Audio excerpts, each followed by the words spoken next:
now that I've introduced myself, I would love to hear from you guys, but that's not an option right now.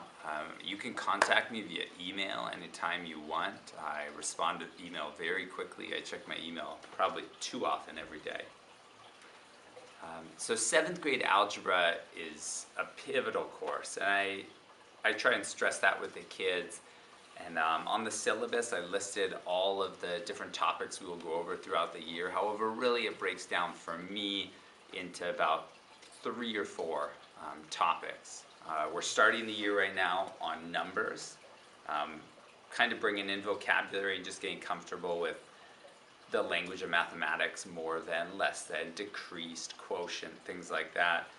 But really the first most important thing in mathematics is that you can be somewhat of a human calculator. If I give every kid in the class basically a pile of numbers, everybody should be able to reach the same desired answer, evaluating that pile of numbers using the order of operations correctly, being careful with their parentheses and their negatives.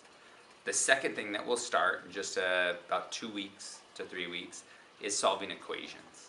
And those two are going to be a constant focus throughout the year. We take weekly quizzes, and these will be on almost every weekly quiz for the whole year.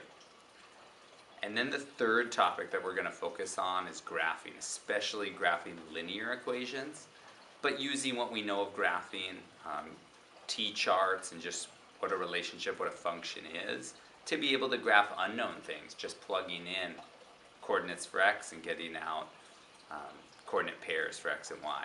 So again, just to focus this whole year, we're really going to focus on numbers, solving equations, linear equations, and graphing equations, mainly linear equations. Those are the main 3, and that's going to comprise a huge portion of the first half of the year, and then be stressed throughout the whole year.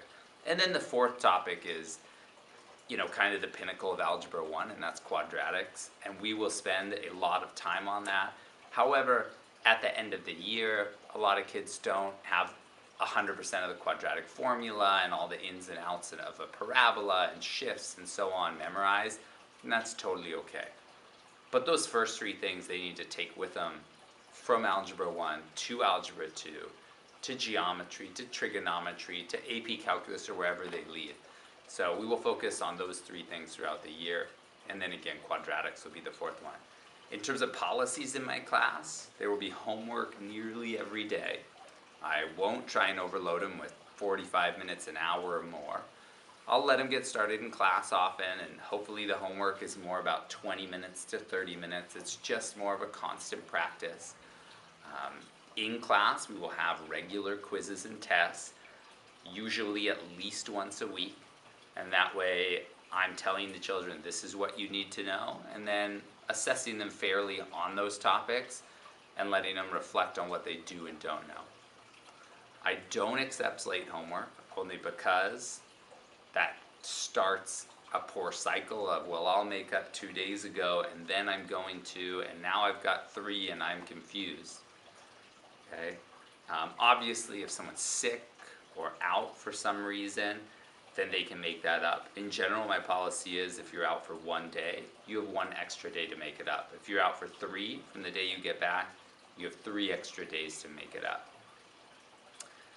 So homework mostly every day, no late work turned in, assessments will be regular, and then really the other main part is that I grade participation, and that's 15% of the grade, so not a lot, about a 1/6.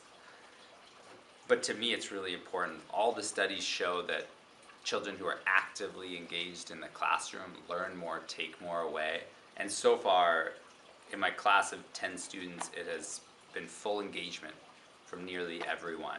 And so far all the kids have found a lot of success. We just actually finished our first small test, and the lowest grade was an 80%, and it was not the easiest of tests, pretty academic language, a lot of word problems, and the kids did really well. So I think it's going to be a great year. If you have any questions, feel free to email me. I don't do so great with phone, especially because I'm up on the mountain and my tiny little flip phone doesn't get any service all day long and just runs out of battery. But yeah, I will check email very often. And again, if you want to arrange a time to meet in person, we can do that via email or at the high school back to school night. So I look forward to meeting all of you throughout this year and coming years, because I'm sure I will be teaching most, if not all, of your children next year in 8th grade for science. All right.